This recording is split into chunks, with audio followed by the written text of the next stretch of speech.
আমার প্রিয় ছাত্রছাত্রীরা, সোমনাথদার কোচিং সেন্টারে তোমাদের সবাইকে স্বাগত। আজকের ভিডিওতে থাকছে নবম শ্রেণী ফার্স্ট সামেটিভ পরীক্ষার বাংলার প্রশ্নপত্রের একটি স্কুলের প্রশ্নপত্রের সেট। কোন স্কুল দেখে নাও? Behala Shyamasundari Vidyapith, first summative evaluation class 9, subject Bengali, full mark 40।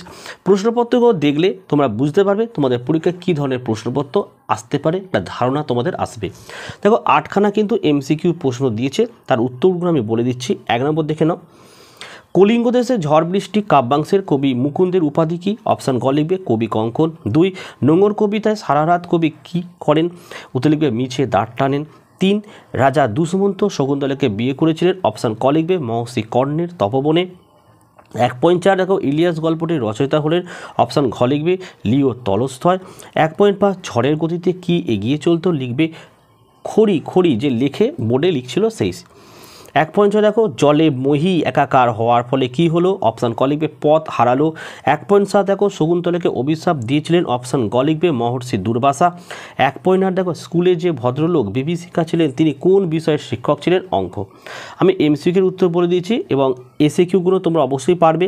Bangla ভাষায় মৌলিক স্বরধ্বনিগুলি কী কী? মৌখিক স্বরধ্বনি কাকে বলে? ব্যঞ্জন ধ্বনির বৈশিষ্ট্য লেখো। তারপর চলে আসো 2.4 দেখো বর্গের মধ্যে থাকা বর্ণের মোট সংখ্যা কটি? 2.5 যেসব স্বরধ্বনি উচ্চারণ করার সময় মুখ সবচেয়ে কম খোলা থাকে তাদের কি বলে? 2.6 দেখো ব্যঞ্জনাগম বলতে কী বোঝো? 2.7 ব্যঞ্জন সন্ধি কাকে বলে? আচ্ছা, এবারে দেখো বড় প্রশ্ন 3 দেখে প্রসঙ্গ নির্দেশক কম বেশি 60টি শব্দের মধ্যে উত্তর দাও যে কোনো একটি।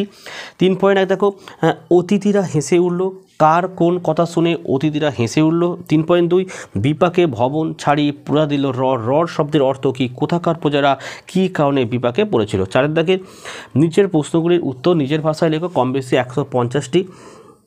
4.1 দেখো আমি সুযোগটা ছাড়তে পারলুম না, কোন সুযোগের কথা বলা হয়েছে?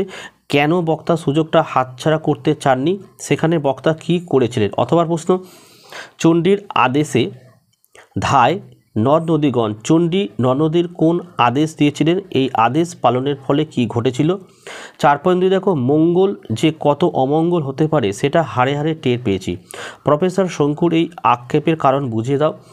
নেক্সট দেখো বোমযাত্রীর ডায়েরিতে প্রফেসর শঙ্কুর যে পরিচয় পাওয়া যায় তার নিজের ভাষায় লেখো। 5 দাগে দেখো যে কোনো একটি প্রশ্ন করতে হবে। 5.1 শকুন্তলা অপমানিত হলেন রাজসভায়, কোন রাজসভায় শকুন্তলা অপমানিত হন? তার অপমানিত হওয়ার কারণ কি? 2 দাগে দেখো 5.2 দূর দূরান্ত থেকে অতিথিরা তার সঙ্গে দেখা করতে আসে, কার সঙ্গে অতিথিরা দেখা করতে আসে? অতিথিদের দেখা করতে আসার কারণ কি? সে আগত অতিথিদের কীভাবে সেবা করত। 6 দাগে দেখো ভাব সম্প্রসারণ দিতে দেবে, দুটো দিয়েছে একটা করতে হবে। সবার উপরে মানুষ সত্য তাহার ওপর নাই। অথবা প্রশ্ন দেখো অন্যায় যে করে আর অন্যায় যে সয়ে তব ঘৃণা তারে যেন তৃণ সমদয়, একটা ভাবার্থ দেবে এইভাবে। ঠিক আছে, এই ধরনের প্রশ্ন তোমাদের বাংলা পরীক্ষা থাকবে। শুধু বাংলা ছাড়াও তোমাদের প্রত্যেকটা সাবজেক্টের ভিডিও কিন্তু অলরেডি আপলোড করা হয়েছে। এই ভিডিওর ডেসক্রিপশন বক্সে লিঙ্ক থাকবে, লিঙ্কে ক্লিক করে তোমরা প্রত্যেকটা ভিডিওকে দেখে নিতে পারো। ভিডিও কেমন লাগছে কমেন্ট করে জানাও, ভালো লাগলে লাইক করো এবং চ্যানেলে নতুন হলে চ্যানেলটিকে সাবস্ক্রাইব করো। পাশে থাকা বেল আইকন প্রেস করে অল নোটিফিকেশনটাকে অন করো, যাতে আমি যখনই কোনো ভিডিও আপলোড করব সবার প্রথম যেন তোমাদের কাছে পৌঁছে যায়। তাহলে আজকের ভিডিওটি আমি এখানেই শেষ করছি। তোমরা প্রত্যেকে ভালো থেকো এবং সুস্থ থেকো।